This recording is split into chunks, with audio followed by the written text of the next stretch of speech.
Pessoal, lembrando mais uma vez que aquela nossa primeira aula foi gravada. A aula está disponível lá no meu canal do YouTube. O link da aula também está disponível lá na nossa primeira semana no Moodle, tá? Para aqueles que não puderam estar presentes, para aqueles que quiserem rever a nossa primeira aula, fiquem à vontade. As aulas estão disponíveis para vocês. Para aqueles que acessarem o meu canal, por favor, indiquem aos colegas, marquem lá o canal, né? Compartilhem o canal, para que vocês possam também ali receber as notificações, né? Curtam ali o canal para que vocês possam receber as notificações dos materiais que nós postamos lá. Então, mais uma vez, muito obrigado, uma excelente noite a todos e vamos lá então iniciar a nossa aula. Qualquer dúvida, qualquer intercorrência com a internet, caso nós tenhamos aqui algum pico de internet, trave, vocês queiram que eu repita alguma coisa, vocês queiram fazer alguma pergunta, fiquem sempre à vontade, porque como eu digo, essa aula não é minha, essa aula é nossa. Sem a participação de vocês, sem a presença de vocês, não haveria razão para eu estar aqui. Então, mais uma vez, muito obrigado a todos e vamos aí iniciar os nossos estudos. Bom, nós temos que falar hoje, a partir de hoje, sobre as fontes formais do direito processual penal, né? Nessa introdução ao direito processual penal, nós vamos aí caminhando, né, por tudo aquilo que é relativamente importante, por tudo aquilo que está diretamente ligado ao direito processual penal. Então, quando nós tratamos de fontes formais, na verdade, fonte é tudo aquilo que emerge a norma processual, o meio pelo qual a norma jurídica ela é então revelada ao meio social, né? Então, essa é uma alternativa jurídica, perdão, criada para que nós tivéssemos, então, o direito processual penal efetivo, extremamente atuante e adequado às necessidades sociais. Por essa razão, nós sabemos que as normas de direito processual são normas federais que são elaboradas ali pelo Congresso Nacional, né, pelo nosso Senado e pela nossa Câmara dos Deputados Federais. Além disso, a própria Constituição Federal diz que, concorrentemente, poderão também os estados e os municípios editarem normas, mas, como nós sabemos, na prática, dificilmente poderá isso acontecer, de modo que não fira a competência federal sobre a elaboração das normas. Então, fica essa possibilidade, mas tecnicamente isso se torna um tanto quanto difícil. Por isso que o Código de Processo Penal se enquadra ali dentre as leis ordinárias, ou seja, né, o próprio Código de Processo Penal, ele é um código que é editado em razão da competência da União. Ou seja, nós estamos então de uma lei em sentido estrito, ou seja, não se admitindo, segundo a Constituição Federal, medidas provisórias. E nós veremos elas na sequência. Ou seja, olha só o que diz aí o artigo 62 da Constituição Federal. Em caso de relevância e urgência, o presidente da República poderá adotar medidas provisórias com força de lei, devendo submetê-las de imediato ao Congresso Nacional. E aí vem o tópico da qual nos importa. É vedada a edição de medidas provisórias relativas a direito penal, processual penal e processual civil. Então, ou seja, né, percebam aqui, vamos voltar na tela anterior. A partir do momento que eu digo que o Código de Processo Penal é uma lei ordinária. Uma lei ordinária editada pela União. Se ela é editada pela União, logicamente que não existe ali a possibilidade fática da concorrência entre os demais órgãos da federação. Por ser uma lei em sentido estrito, não se admite medidas provisórias, que é um ato, como vocês, se não viram, verão em direito constitucional, é um ato do Poder Executivo. Então, o Poder Executivo não pode criar uma lei em sentido estrito, tá? E, logicamente, como eu disse, essa é uma matéria de ordem constitucional. Então, sobre esse aspecto, é que não se admite, então, né, nos termos do artigo 62, a edição de medida provisória que seja relativa ao direito penal e ao direito processual penal, que é, de fato, aqui aquilo que nos importa. Bom, o que acontece? O que são, na verdade, essas fontes formais? São as leis complementares, as emendas constitucionais, né, e as próprias normas constitucionais. Além disso, o direito processual penal, por se tratar, né, por estar diretamente ligado aos direitos fundamentais do indivíduo, nós não podemos perder de mente, nós não podemos perder de vista o fato de que, sobre esta hipótese, sobre este tema, né, também existem os tratados e convenções internacionais que falam, tanto tratados relativos a direitos humanos, como tratados relativos ali às garantias do processo como um todo. Então, isso vem de uma forma concreta. Olha só o que vem dizer lá o artigo 5º da Constituição Federal, nos seus parágrafos 2º e 3º. Os direitos e garantias expressos nesta Constituição não excluem outros decorrentes do regime e dos princípios por ela adotados, ou dos tratados internacionais em que a República Federativa do Brasil seja, então, signatária. O que é que isso significa dizer? Que o Brasil se submete, que o Brasil adota para o seu sistema jurídico normas de direito internacional. É isso que significa dizer. Então, são normas de direito internacional, que vocês estudarão em direito internacional público, que são, na verdade, introduzidas no país como normas que têm ali um caráter constitucional. Por que eu digo caráter constitucional? Porque a partir do momento em que o Brasil se torna signatário de um tratado internacional, as normas de direito internacional aplicam-se com força de lei ordinária, né, no nosso país, ou seja, logo ali abaixo da própria Constituição Federal. Alguns autores vão dizer que elas têm força de lei, de norma constitucional. Alguns vão dizer que elas estariam ali no patamar das normas ordinárias. Então esse é um fato extremamente importante. Parágrafo 3º. Os tratados e convenções internacionais sobre direitos humanos que forem aprovados em cada casa do Congresso Nacional em 2 turnos, por 3/5 dos votos, respectivos membros, serão equivalentes às emendas constitucionais. Então, ou seja, a própria legislação nos traz de que ele estaria ali no patamar de uma emenda constitucional. Alguns autores dizem que estaria no patamar de leis ordinárias. Bom, o próprio texto legal aí vem e soluciona, né, este impasse, este conflito. Então, fiquem atentos sempre a essas características aí das normas formais de direito processual penal. Olha uma questão bastante importante aí que o Guilherme Madeira traz para nós quando ele fala sobre os costumes, também como fonte de direito processual penal, né? E ele vem trazer algo bastante interessante. Na doutrina, eu não gosto muito de ficar lendo doutrina aqui, mas dessa vez eu vou fazer essa leitura. A doutrina eu trago para que vocês possam ler posteriormente. Discute-se ainda se o costume pode ser considerado como fonte de direito processual penal. Para o José Frederico Marx, o costume não pode ser considerado fonte primária do direito processual penal, muito embora possa ser considerado como uma fonte secundária. Já para o Dr. Guilherme Nucci, que vocês têm acesso lá ao Código de Processo Penal dele comentado, né, por aquele link que eu postei lá na nossa primeira aula, que por aquele link vocês acessam uma pasta do Google Drive, onde vocês têm o código lá.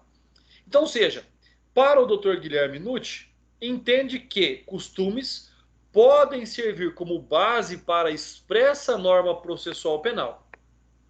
Já o Dr. Mirabete, grande doutrinador, diz também que entende ser possível a utilização dos costumes em vista do disposto da Lei de Introdução às Normas do Direito, a LINDB, e afirma que, não coartando a liberdade, né, cortando, aqui tem um A mais, não cortando a liberdade ou qualquer dos interesses dos sujeitos processuais, nem contrariando os fins do processo, os costumes podem auxiliar, e aí prestem atenção, podem auxiliar, mas nunca substituir.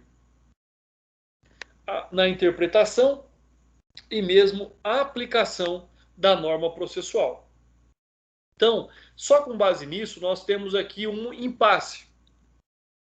Mas nós conseguimos, desse impasse, extrair uma certeza. Os costumes não são fontes formais do processo penal, mas, porém, todavia, podem sim ser utilizados como forma interpretativa, como forma de aplicação daquilo que a norma ordinária já nos traz. Então, fiquem atentos sempre a isso. Costumes não são fontes formais, porém, podem auxiliar na hermenêutica da aplicação do direito processual penal. Tá? Pessoal, até aqui tudo bem? Alguma dúvida?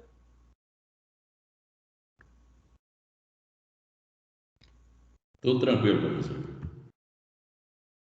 Maravilha, muito obrigado aí, doutor. Então, olha só, falando ainda dessas fontes formais, nós temos lá os princípios gerais do direito e nós temos a jurisprudência. Primeiro, princípios gerais do direito, da mesma forma, também não são fontes formais, mas são extremamente importantes. A jurisprudência construída, fortalecida, ela pode fazer o quê? Ela pode determinar a alteração da própria lei ordinária. Então, ou seja, conforme julgamentos reiterados sobre um determinado tema, pode-se perceber que a legislação tem que se atualizar a novas realidades vividas aqui no direito processual penal. Então, pessoal, vocês que estão aí com a internet ligada, com o código, Vademecum, é importante que vocês compreendam o seguinte: aquilo que nós já falamos na aula passada. A compreensão do direito processual penal ele vai muito além do próprio Código de Processo Penal. Ele vai muito além do próprio Código Penal. E ele vai se limitar, ele vai se alicerçar da própria Constituição Federal. Conforme diz lá o seu artigo 22, inciso 1º, seu artigo 24, inciso 11º, que trata o quê? Da norma processual não se confunde com a norma procedimental. Afinal, ela própria atribui para entes diversos competências para legislar sobre cada qual. Então, ou seja, a norma processual é diferente do procedimento adotado pelos tribunais, por exemplo, para o julgamento dos processos.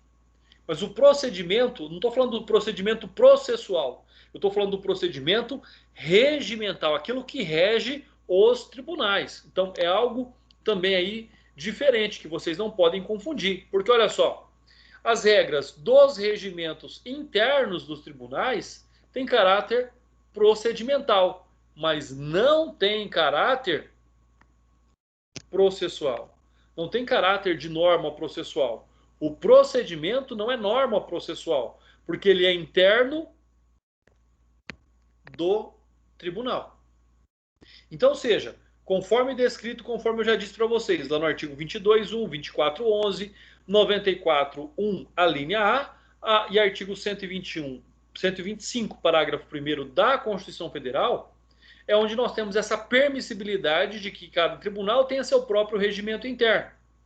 Pensar diferente significaria afirmar que o Estado tem legitimidade para editar regras processuais, sem autorização e ao contrário do que estabelece a Constituição Federal, conforme nós já vimos. Então, o Estado não tem, vou mudar aqui para a cor vermelha, não tem competência para editar normas, regras processuais. Ele tem competência para editar normas procedimentais em relação ao seu regimento interno. Então, percebam essa característica. O que é uma norma, um regimento de caráter procedimental e o que é a norma que nós estamos de fato estudando com competência processual. Verifiquem essas circunstâncias, essas distinções. Além desse fato, a partir do momento em que nós adentramos, nos aprofundamos no tema, nós temos que dar a devida importância à jurisprudência. Ou seja, a jurisprudência é a mais alta, o mais alto reflexo da aplicação da lei ao caso concreto. É onde você extrai do caso concreto o julgamento. E esse julgamento reiterado em casos semelhantes por julgadores diferentes é o que trazem para nós a jurisprudência. É para que ela tenha essa capacidade de orientação de julgamentos futuros, o que pode levar ali à atualização, à alteração da própria legislação. Uma questão bastante importante sobre esse aspecto é trazida ali no regimento interno do próprio Supremo Tribunal Federal. O Supremo ele possuía competência legislativa na vigência da Constituição de 69 para editar normas de direito processual, de processos de sua competência. Como a Constituição de 88, tais regras foram recepcionadas como normas legais. Olha só o que diz. O Supremo Tribunal Federal, sobre a égide da Carta Política de 69, dispunha de competência normativa primária para, em sede meramente regimental, formular normas de direito processual concernentes aos processos de julgamento dos feitos de sua competência originária e recursal. Porém, com a superveniência da Constituição de 88, operou-se uma recepção de tais preceitos regimentais que passaram a ostentar a eficácia da norma legal. De que modo? Revestindo-se por isso mesmo de plena legitimidade constitucional, que pertinente exige ali um confronto analítico entre acórdãos postos em cotejo.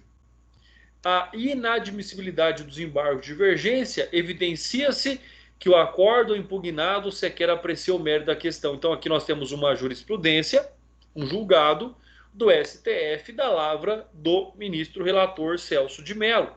O que ele vem dizer? Ele vem dizer que, a partir de agora, o Supremo tem sim competência para editar normas regimentais que regulamentem o processo de julgamentos que são de competência originária do próprio Supremo Tribunal Federal, mas somente de competência originária. E isso não se sobrepõe e não substitui o próprio Código de Processo Penal. Então percebam, normas regimentais, não estou falando aqui de normas processuais. Fiquem atentos a essa questão. Não existem critérios uniformes, a priorísticos, para distinguir o que seja norma processual de uma norma procedimental. A doutrina ainda caminha para um melhor desenvolvimento do tema. Então fiquem atentos, acompanhem este tema. Sistemas processuais penais, pessoal. Então, durante a história do processo penal, nós tivemos sistemas processuais diferentes, né? Nós tivemos o acusatório, nós tivemos o inquisitório e nós tivemos o misto. E aí nós vamos ver em qual desses sistemas, em qual dessas categorias, o nosso atual direito processual penal ali se enquadra, como puramente acusatório, como inquisitório ou como um sistema misto. Percebam, quando nós analisamos esse tema, esse tópico, é importante que nós observemos a evolução do direito processual penal, dentre as suas fases e as suas mudanças, para que nós possamos compreender que nós estamos diante, sim, de um direito processual democrático. E que, conforme decisão do próprio Supremo Tribunal Federal, ninguém será considerado culpado senão em razão de uma decisão transitada em julgado. Então, este é um fato, este é um objetivo do próprio direito processual penal. Ou seja, a garantia para o indivíduo de que é extremamente importante que esse fato seja apurado na sua mais concreta e absoluta imparcialidade. Ou seja, garantido ao indivíduo circunstâncias de utilização da ampla defesa e do contraditório. Então, faz e demonstra aí, como eu disse, características extremamente importantes sobre esta hipótese. Bom, além destas considerações aqui sobre esta assertiva, o que é que nós temos? Um pressuposto estrutural lógico. Isso é extremamente importante, um pressuposto estrutural lógico. O que é que isso significa dizer? Olha só, a definição de um sistema como pertencente a uma ou outra categoria pode tomar em conta somente o processo penal, ou eventualmente também a fase de investigação ou inquérito. Daí surgem inclusive divergências na classificação entre os autores. Porque olha só, o que nós temos como aquilo que nós chamamos de persecução penal? Hoje, vou falar com vocês a partir do que nós temos hoje na prática. Persecução penal é o momento em que existe ali a colheita de provas,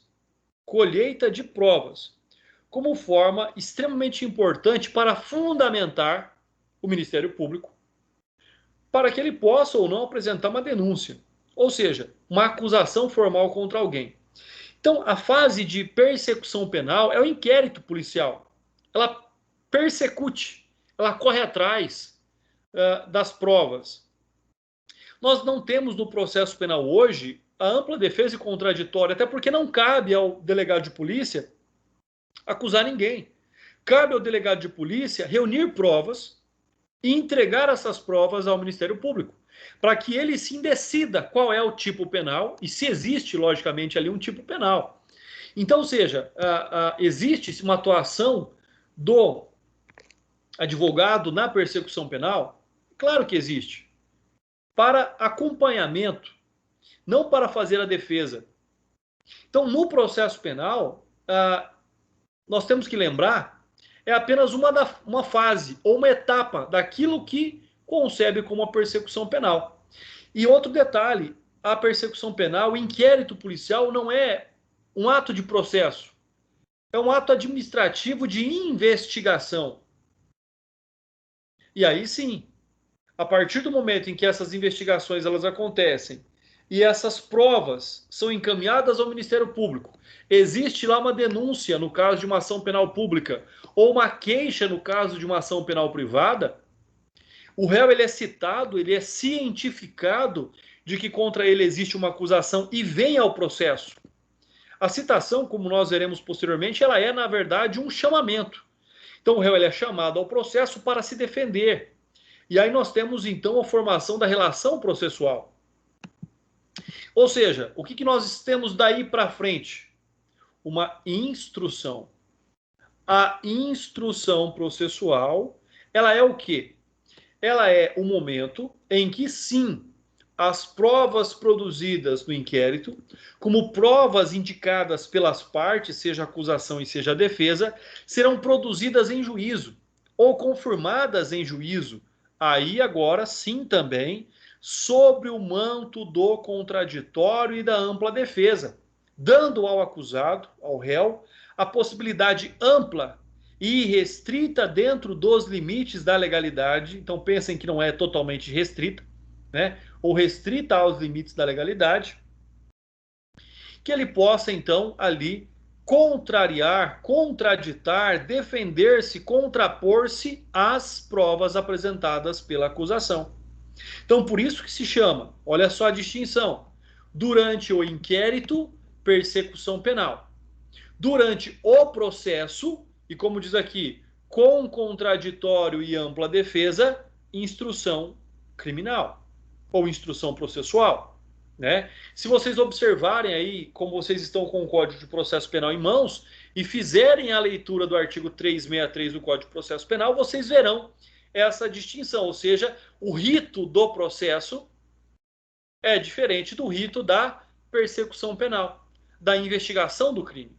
Então nós temos esta característica, ou seja, a instrução criminal difere-se da investigação, termo que reflete a colheita de elementos de informação. Pessoal, não é nem elemento de prova. Prestem atenção, conforme a mais recente doutrina, não são provas produzidas no inquérito, são elementos de informação ao Ministério Público.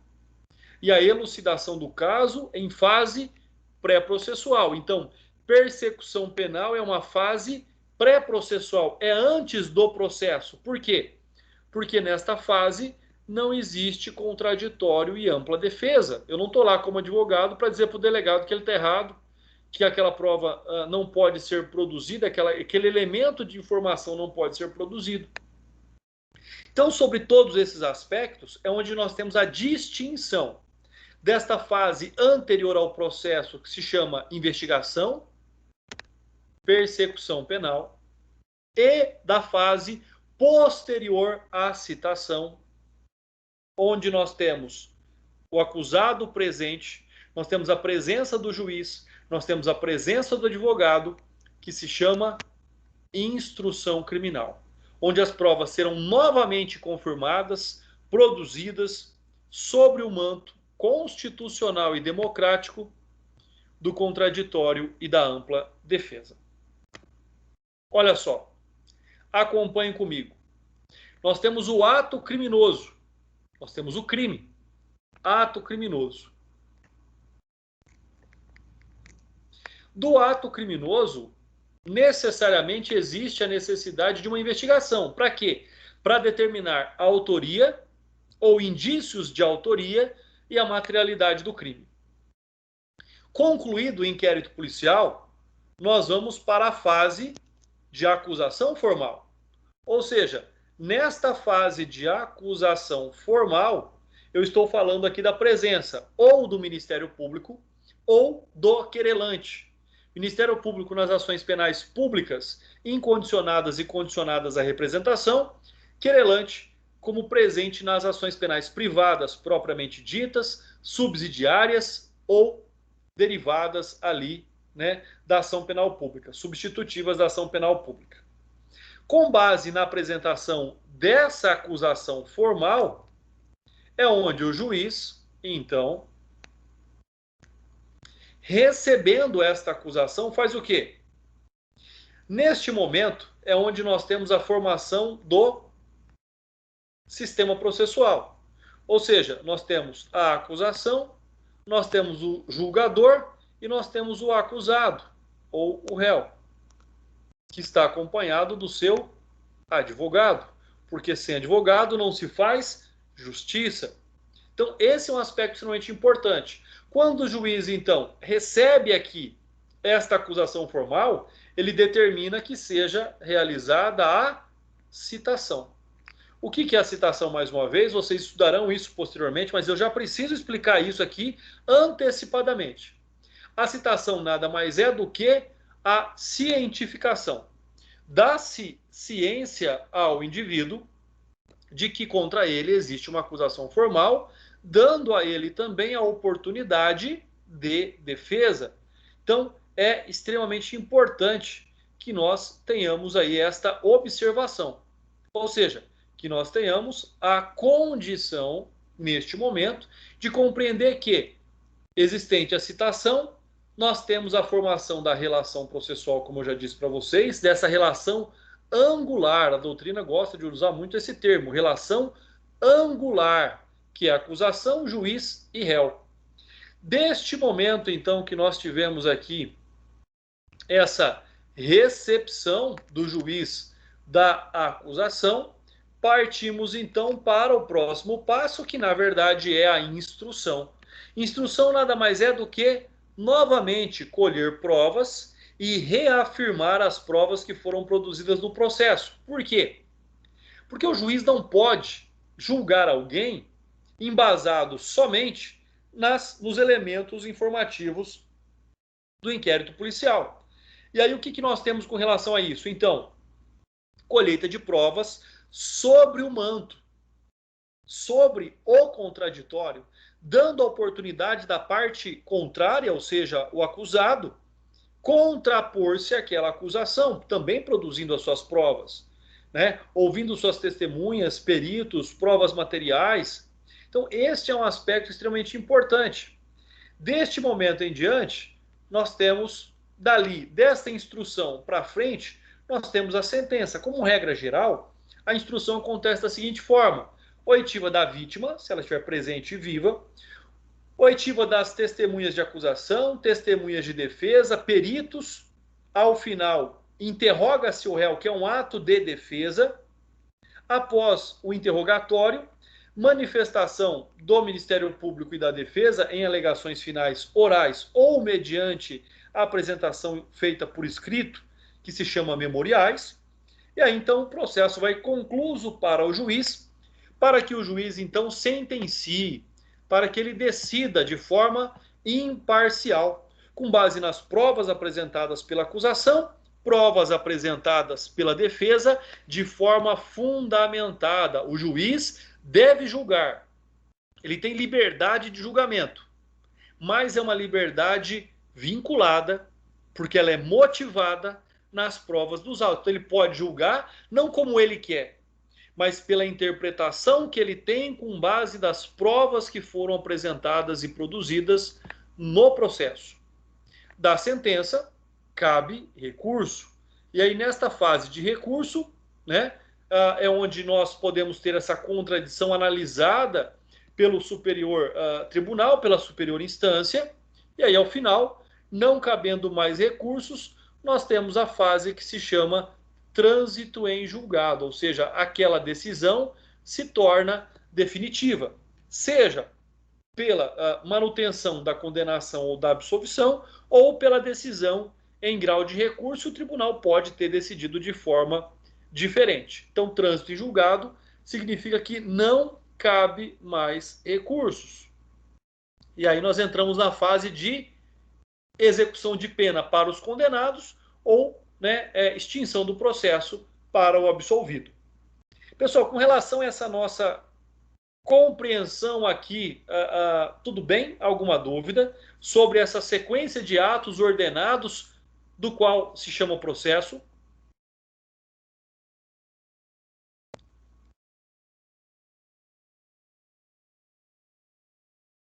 Dizem que quem cala consente.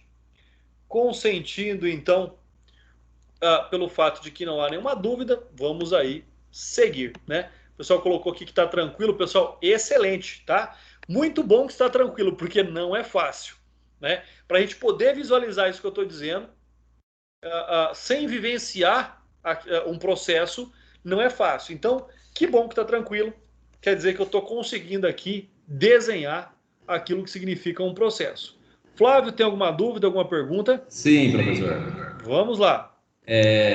Da fase de instrução até a sentença, tem algum tempo determinado ou não? De imediato já dá a sentença? Doutor, excelente pergunta. Aí nós estamos trabalhando da seguinte forma: nós temos prazos próprios e prazos impróprios. O que significa dizer isso? Para a acusação, existem prazos próprios, como, por exemplo, o prazo para apresentar a denúncia, que são de 15 dias réu solto, 5 dias réu preso. Como o prazo para a apresentação da defesa, após aqui a citação. Então, são prazos próprios, que tem que ser cumprido. Agora, do início do processo até o final, o juiz trabalha com prazos impróprios. Ou seja, ele tem 10 dias para dar a sentença, por exemplo. Mas eu tenho processos conclusos há 2 anos.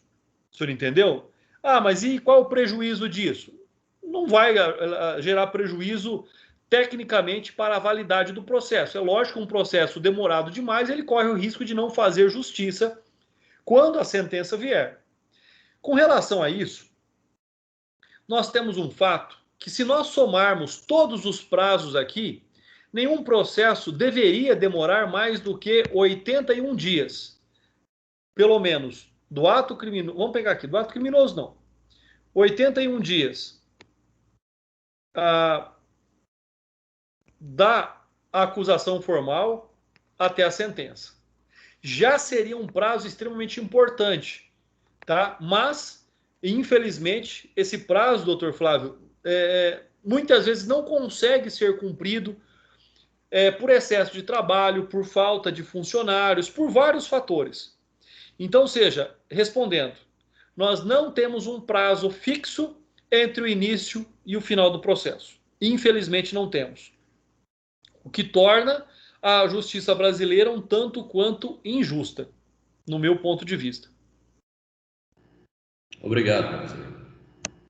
A doutora Márcia pergunta aqui, para os réus, às vezes é vantajosa a demora? Pois muitas vezes acaba dando a prescrição, dependendo da pena imposta. De fato, doutora, são duas situações. Para o réu, se ele estiver solto, primeiro passo, ele não está preocupado com o tempo. Se ele estiver preso, com certeza ele quer que esse processo seja um processo o quanto antes mais rápido. Né? Se ele estiver preso lá preventivamente, por exemplo. Hoje o Brasil trabalha com um número de 49% dos presos que estão na fase processual. Presos que não foram condenados. Então, para o réu, pode acontecer essa questão sim da prescrição. Seja a prescrição intercorrente durante o processo, seja a prescrição executória. É a prescrição que ocorre para a execução da pena após o trânsito em julgado. Então, nós temos ali, vocês já estudaram isso em direito penal, prescrição executória e prescrição intercorrente. Prescrição é muito gostoso estudar prescrição, eu adoro quando eu dou aula de direito penal, parte geral, porque dá para a gente desenhar, dá para a gente mostrar cadeias de prescrição, da data do fato até a denúncia, da denúncia até a sentença, da sentença até o acórdão, né? Após o acórdão até a execução, você pega da sentença e volta até a data da denúncia para ver se prescreveu, que é a prescrição intercorrente. Então, algumas pessoas acham difícil, mas na verdade, quando a gente desenha, acaba ficando muito mais fácil aí entender sobre prescrição, doutora. Mas existe sim essa questão aí da demora. Vou ser sincero, para o advogado, quanto mais rápido terminar, melhor, tá? Para o réu, às vezes é bom dar uma enrolada. Se ele estiver solto, se puder ali haver uma prescrição, logicamente que a prescrição, conforme diz lá o artigo 109 do Código Penal, ela é com base na gravidade do delito em subjetivo aplicada, ou posteriormente com base na pena concreta, né? Mas nós vemos que no Brasil existe um trabalho muito forte aí para evitar a prescrição, e eu particularmente não sou favorável à prescrição, porque a prescrição ela gera uma injustiça, né? E advogado preza também pela aplicação do que é justo, né? A injustiça, seja pela condenação, seja pela execução da pena, isso é injusto. Então eu não sou favorável à prescrição, né? Mas vem favorecendo muita gente aí nos últimos anos, doutora Márcia. Qualquer dúvida, só perguntar aqui no chat, tá bom? Expliquei, conseguiu entender?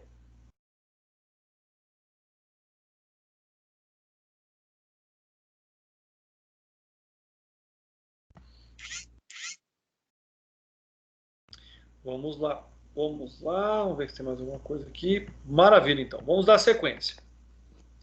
Olha só, quando nós observamos aí esse nosso estudo, nessa representação gráfica que eu coloquei para vocês aí, é onde nós podemos conhecer então essa distinção entre o que é, né? Serviu essa distinção só para vocês compreenderem a diferença que existe entre a fase da persecução, que é a fase da investigação, e a fase da execução. Ou seja, eu tenho a fase da persecução, eu tenho a fase da instrução e lá no final eu tenho a fase da execução da pena em caso, logicamente, né, de uma condenação vier para o acusado. Dentre aqueles sistemas que nós falamos agora há pouco, né, o inquisitorial, o primeiro deles seria o inquisitorial. O que acontece? Era como acontecia no passado, lá naquele momento chamado lá da Inquisição, ou Santa Inquisição, que de santa, de fato, né, não tinha nada. E não faço aqui nenhuma crítica religiosa, pelo contrário, tá? Mas eu demonstro para vocês que o que foi praticado foi uma perseguição indistinta com base em interesses particulares. Mas esse sistema inquisitorial, inquisitivo ou inquisitório, conforme vocês estudarem, vocês podem aí encontrar ele com nomes diferentes, ele tinha a concentração num único agente do Estado. Ou seja, esse único agente do Estado que era considerado como um soberano, ele podia acusar, defender e julgar. Então isso não é justo sobre um aspecto democrático, onde existem interesses colidentes. Como é que eu posso acusar alguém, defender e julgar? Né? É totalmente absurdo conseguir chegar num ponto de justiça quando tudo isso se concentra numa única pessoa. Então, isso demonstra para nós, na verdade, uma gestão da prova no processo penal. Isso é um critério importante. Porque a partir do momento em que uma das partes apresenta uma prova no processo, ela passa a ser a prova do julgador e não mais das partes. Ela serve para convencer aquele que tem a capacidade de julgar. Então, se o agente acusa, como é que ele pode julgar? Ele já tem interesse naquele processo. Se ele acusou, é porque ele acredita que ali existe a prática de um ilícito. Então, como é que ele pode absolver? Então, essa é uma das características desse sistema inquisitorial, ou seja, a concentração num único agente do Estado de todas as funções essenciais ao processo. Quais são as funções essenciais ao processo? A acusação, a defesa e o julgamento. Defender, acusar e julgar. Então aí nós temos as funções essenciais do processo. E é extremamente difícil nós observarmos a presença dessas três funções num único agente, num único indivíduo. Por quê? Porque com certeza nós não conseguiremos alcançar a justiça. Essa concentração de poder em relação ao juiz ou a alguma outra autoridade que preside o procedimento, né, são esses superlativos poderes que se acumulam em funções. E essa imparcialidade que era tão necessária, ela fica então comprometida. Né? Essa imparcialidade do processo que nós conhecemos hoje em dia, ela não existe nesse sistema inquisitorial. Ela não existe nesse sistema que leva em consideração o fato de que a pessoa, esses poderes concentrados num único indivíduo, não são favoráveis, então, para a busca da justiça. Lá no processo inquisitório, o réu não é visto como parte. Ele é só um sujeito. Por que ele não é parte? Porque ele não participa. Essa é a grande questão. Parte é aquela que tem uma participação. Se o réu não participa, ele só está ali presente e ele não tem a capacidade de se defender porque ele é defendido por quem o acusou. Percebam a total incoerência disso que nós estamos falando.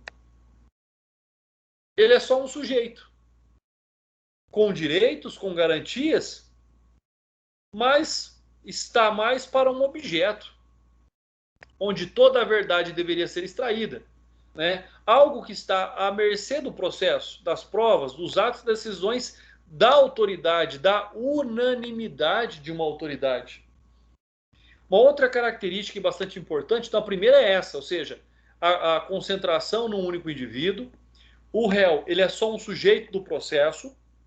Uma outra característica é a ausência do contraditório. Como é que alguém que acusa pode defender? Mas que contraditório absurdo é esse?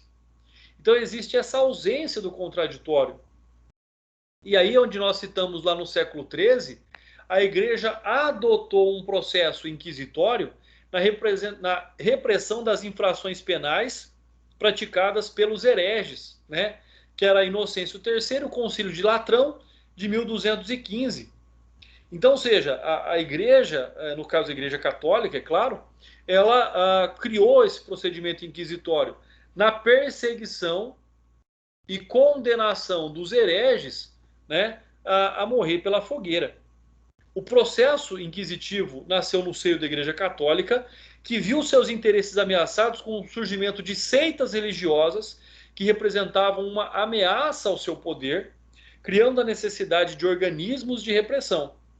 Aquilo começou como uma inquisição da Igreja Católica que aplicava o direito canônico, impondo aos hereges as penas cabíveis pelo desrespeito da crença cristã, e rapidamente se alastrou pela Europa, e o segredo, a prisão arbitrária e a tortura passaram a ser atributos dessa espécie de processo ou sistema, onde a confissão era determinante. Então a pessoa era obrigada a confessar os seus pecados, né? E aí quando vocês estudam direito penal, com certeza alguém disse para vocês que as penas de hoje, na verdade, surgiram lá da prática dos pecados, daquilo que contraria a lei. Na época era a lei da igreja, tá?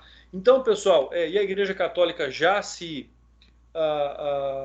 pronunciou sobre essa Inquisição, né? Já pediu perdão pelos pecados que cometeu, pelos excessos que cometeu. Então, é importante só a gente entender esse critério histórico também aqui dessas fontes formais do direito. O crime era considerado como um pecado e o processo era um caminho terapêutico de cura da alma, por meio de uma penitência. Por isso que hoje as penas são cumpridas nas penitenciárias. As penitenciárias deveriam ser um local de reflexão, onde o indivíduo passaria um tempo, né, e voltaria, logicamente, melhor aí à sociedade. O sistema de prova tarifada era o que vigorava, ou seja, de maneira em que cada prova tinha um valor. Hoje nós sabemos que não é dessa forma, né, pré-determinado. E a confissão era a rainha das provas. Hoje, se a pessoa confessa, mas as provas são contrárias a essa confissão, o juiz, tendo dúvidas, né, na dúvida ele deve aí absolver o réu. Um outro aspecto é que somente ali por volta do século XIII é que gradativamente aí esse sistema inquisitório foi sendo superado pelo sistema acusatório. Então, olha só, o sistema inquisitório foi substituído pelo sistema acusatório. Sistema inquisitório substituído pelo sistema acusatório. Um dos maiores e melhores autores do direito processual penal, o Hélio Tornag, né, cita ali na sua obra que foram justamente as desvantagens e os perigos do processo acusatório, ou seja, a impunidade, as acusações falsas, o desamparo dos fracos, a deturpação da verdade, dificuldade de julgamento e a inexequibilidade da sentença, que fizeram com que se buscasse aos poucos um novo caminho para o sistema processual, que passou a ser o acusatório em razão do inquisitório. Olha aí o sistema acusatório. Olha como é diferente. Existe uma relação processual, existe a figura do acusador, do julgador, do acusador e do defensor. Ou seja, sobre esta circunstância, nesta relação processual, mais uma vez, o que é uma relação processual? É aquela relação angular. Né? Por que é uma relação angular? Porque existem ângulos. Nesta relação angular, nós temos a acusação, nós temos o julgador e nós temos a defesa. Ou seja, o acusador apresenta a acusação, o julgador chama o réu por meio da sua defesa para o processo, que tem a oportunidade de, então, aqui apresentar a sua defesa. Quando é que isso começa a acontecer? Lá em 1798, né? Quando nós falamos 1700, deixa eu marcar aqui, 1789, perdão. 1789, nós estamos falando da Revolução Francesa, que é apoiada, que é alicerçada pelos princípios da igualdade, fraternidade e liberdade. Então, em 1789, com base na Revolução Francesa, começa a se fortalecer o sistema acusatório, que, como eu disse, ele possui aqui essa relação processual entre julgador, acusador e defensor. Extremamente importante para que nós possamos garantir aqui um regime democrático e justo para a apresentação de uma acusação, de uma defesa, até que se chegue em uma decisão. Então, esse sistema perdurou por toda a antiguidade grega e romana, tem como começo na Idade Média. Boa parte dos autores, né, o processo por esse sistema tem separadas e bem definidas as funções de cada sujeito processual.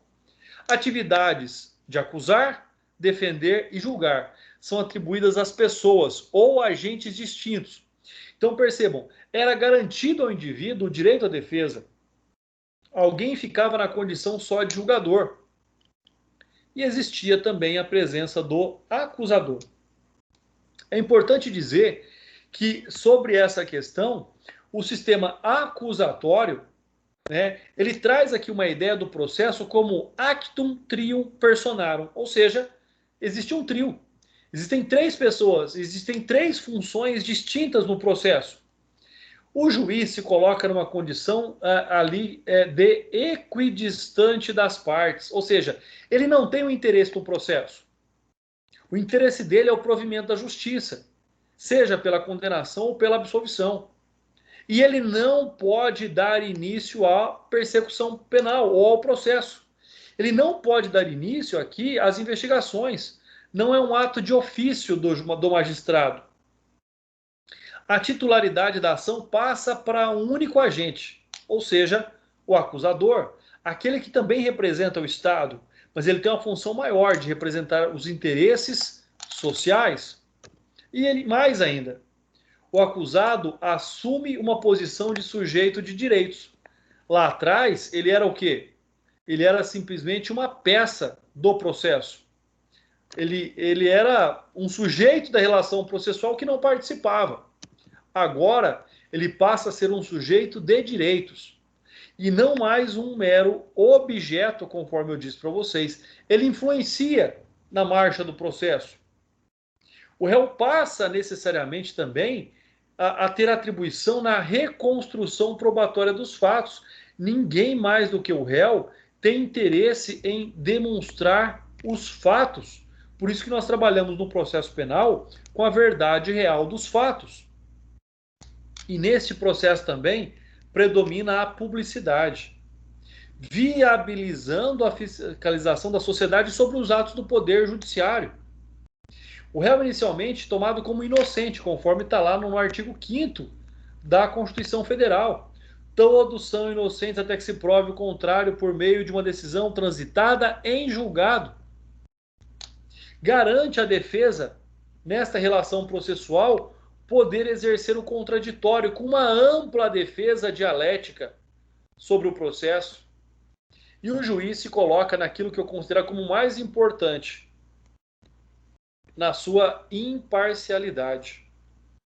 Pessoal, é fundamental que vocês desenvolvam a oralidade. Com certeza, em algum momento da vida profissional de vocês, seja na condição de advogado, promotor, juiz, delegado, vocês deverão necessariamente exercer a oralidade. André, eu não gosto de falar em público. Exercite isso. Desenvolva isso. Porque vocês precisarão. Eu não gosto de apresentar seminário. É extremamente necessário apresentar seminários, participar, trazer para fora o seu conhecimento, o seu estudo, a sua dedicação. A oralidade é a regra do processo penal.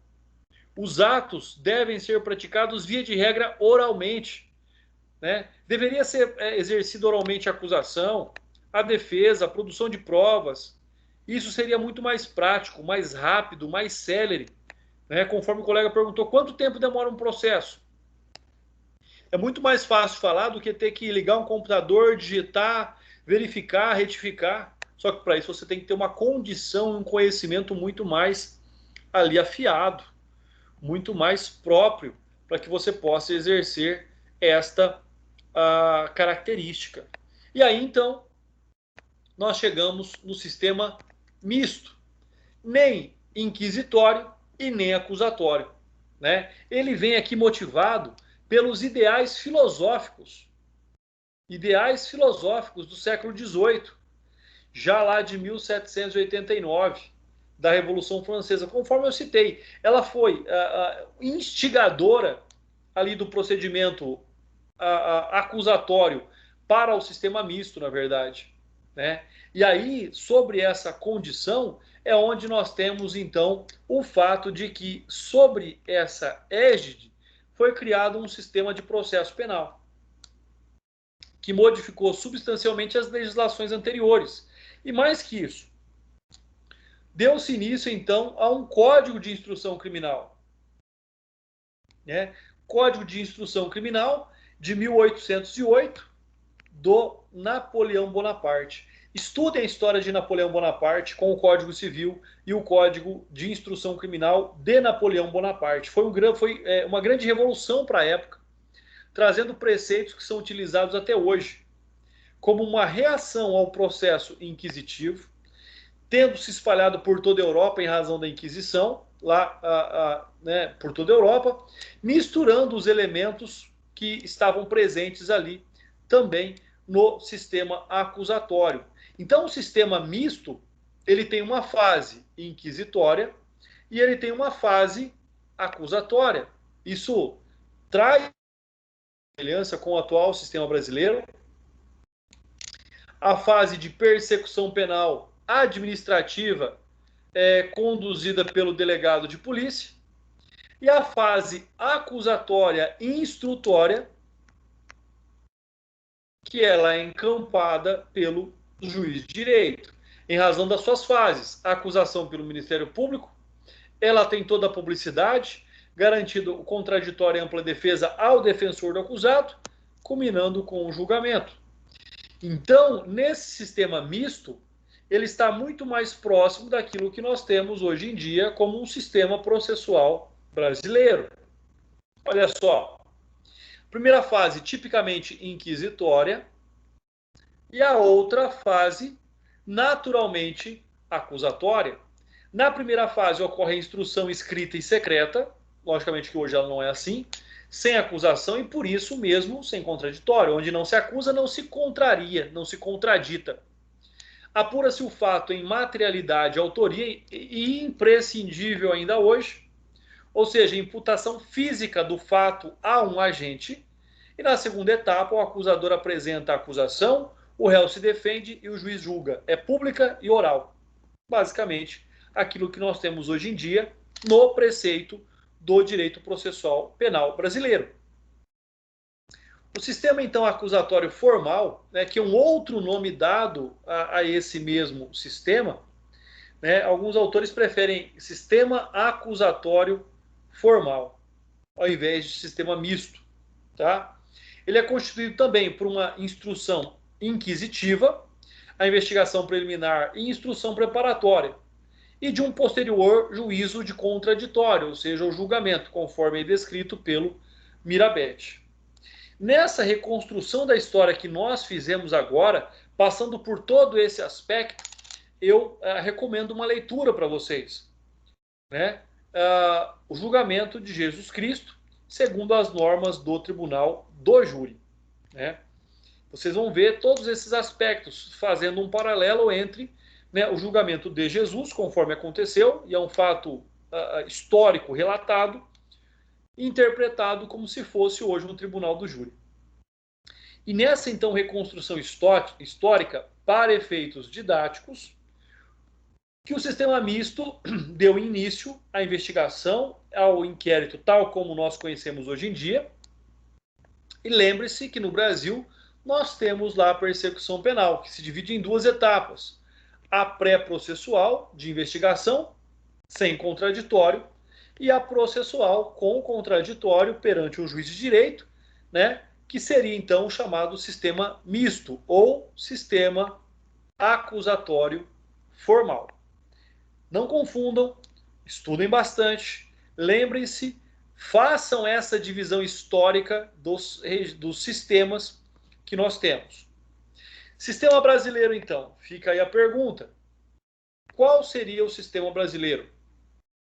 Tem autores que classificam como acusatório, outros como misto. E, logicamente, alguns, né, doidos dizem que é inquisitório. Até por um aspecto histórico, poderia ser inquisitório. Até por um aspecto social, poderia ser inquisitório. Porque nós sabemos que existem, sim, tratamentos extremamente diferentes quando se trata de pessoas, né, bem-nascidas e quando se tratam de pessoas de menor expressão social. Mas eu prefiro não concordar com esta posição de que o sistema brasileiro seria o inquisitório.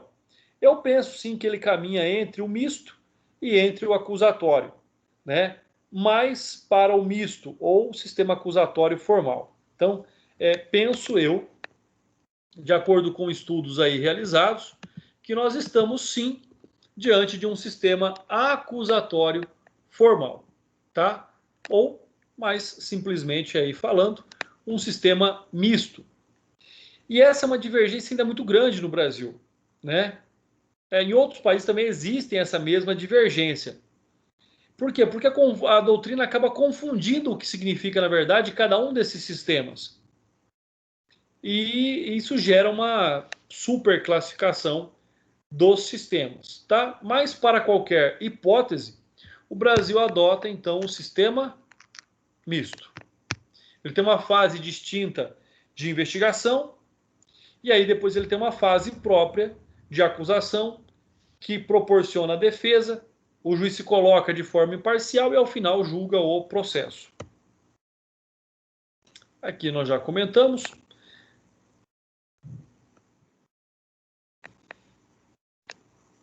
Até porque, pessoal, ele seria hoje um sistema misto com base nos próprios preceitos constitucionais, que garantem o direito ao contraditório, que garantem o direito à ampla defesa, né, que gera o direito ali na apuração dos fatos por meio da persecução penal e que, logicamente, coloca o juiz numa condição de gestão da prova e de imparcialidade frente à acusação e à defesa. O juiz não tem que ter parte. O juiz tem que ter a sua interpretação com base naquilo que as partes apresentam para si. Então, esse é um fato extremamente importante, né? A presença da relação processual angular, conforme nós já falamos, né? Onde nós temos a acusação, o julgador e a defesa. Então, nós estamos, de fato, de um sistema um tanto quanto mais justo do que já foi no passado formas injustas. Olha só as diferenças aí, pessoal, entre um sistema acusatório e entre um sistema inquisitório. Acumulação de funções separadas no sistema acusatório. Gestão da prova nas mãos do Estado, gestão da prova na mão das partes. Então, todas essas características são extremamente importantes para dizer que nós temos hoje um sistema acusatório formal ou um sistema misto, tá? Acusatório formal é a mesma coisa que misto. Preponderância da vontade soberana, aqui não, igualdade das partes, né? Paridade de armas, nós citamos aqui, entre defesa e acusação. Desequilíbrio da relação réu contra Estado, isso não existe, né? Paridade de armas, o equilíbrio da isonomia. Início oficioso do processo, nós sabemos que o poder judiciário não pode dar início a um processo, quem dá início ao processo é o Ministério Público. Acusado sem mecanismos de contraposição, não tinha defesa, enquanto agora nós temos uma bilateralidade da audiência, com efetiva possibilidade da intervenção das partes. O promotor pergunta, o advogado pergunta, houve-se testemunhas da acusação, houve-se testemunhas da defesa. Normalmente secreto escrito. Secreto foge à legalidade do processo atual, em que ele é público e oral. Acusado como objeto, acusado como sujeito. Réu potencialmente culpado, pelo contrário, presunção de inocência. Réu deve demonstrar sua inocência, o ônus da prova cabe à acusação. Se a acusação não tem provas, não pode acusar o indivíduo. Sistema tarifado das provas, cada prova tem um peso. Hoje nós temos o livre convencimento motivado do magistrado com base, sim, nas provas dos autos, né? Confissão como rainha das provas. Hoje nós temos a equivalência das provas. Um pai, por exemplo, pode confessar a prática de um crime para proteger um filho. E aí, se as provas demonstrarem que ele não é o culpado, ele será sim absolvido, mesmo tendo confessado a prática de um crime. Pessoal, é lógico que nós falamos aqui do processo perfeito. Nós falamos daquilo que é o ideal, de acordo com a nossa legislação, tá? Então nós não podemos também aqui falar, olha, na prática não é bem assim. Bom, nós não estudamos a prática. A prática vocês vão vivenciar e vocês vão ter que tentar construir a prática com base nos preceitos legais. E aí, então, para finalizar esse tópico, nós temos aí o artigo 3º do Código de Processo Penal, né, da Lei 13.000, foi alterado pela Lei 13.964 de 2019, que diz que o processo penal terá estrutura acusatória, vedadas a iniciativa do juiz na fase de investigação e a substituição da atuação probatória do órgão da acusação. Então, essa estrutura acusatória dita aqui pelo artigo 3º-A, que é muito recente, é de 2019, ele vem dizer o quê? Que, então, o direito processual brasileiro assumiu essa característica do sistema acusatório misto ou formal.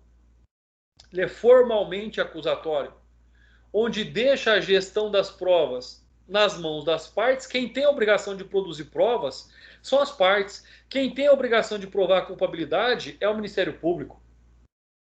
Né? Só que também persistem alguns outros artigos um tanto quanto aí ultrapassados, como, por exemplo, o artigo 156, artigo 209, que permitem ainda a determinação de provas pelo juiz. Que o juiz possa produzir as provas pelo juízo. Não acho isso muito adequado, tá? Porque isso é um assunto que nós vamos ver lá na teoria das provas, que pode colocar o juiz numa condição de parcialidade no processo. Pessoal, próxima aula, para que a gente não comece um tema sem poder terminar, nós vamos falar dos princípios fundamentais do direito processual penal, pessoal. Caso vocês tenham alguma dúvida daquilo que nós vimos hoje, eu estou aqui à disposição de vocês para que eu possa estar respondendo.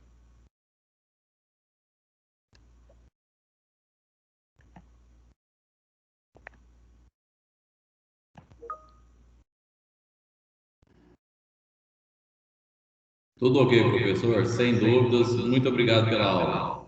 Pessoal, eu que agradeço. Muito obrigado pela presença de vocês. Muito obrigado por todo o carinho. Estou vendo que tem alunos meus postando, compartilhando lá no Instagram. É muito bom a gente dizer para os outros que nós estamos estudando, que nós gostamos de estudar e que nós somos aí, né, essa aula é sempre nossa. Respondendo aqui a doutora, deixa eu ver aqui, doutora Alexandre, o material está disponível no Moodle? Tá, doutor? Vai lá na nossa primeira aula, tem um link lá, esse link você já vai acessar o material. São 117 slides que falam da introdução do direito processual penal. Tá? Então está disponível, mas lá no link da primeira aula, você já consegue aí acessar todo o material dessa parte da introdução. Tá? É um material, eu já mandei ele mais completo, sobre toda a introdução. Conforme eu for pegando por etapas, eu vou mandando para vocês depois. Um forte abraço, fiquem com Deus, muita saúde, muita paz para vocês e até a semana que vem. Pessoal, não esqueçam, qualquer dúvida, me chama lá no chat, me manda um WhatsApp, tá? Eu estou sempre à disposição de vocês. Forte abraço, mais uma vez, fiquem com Deus e até a semana que vem. Até mais, pessoal.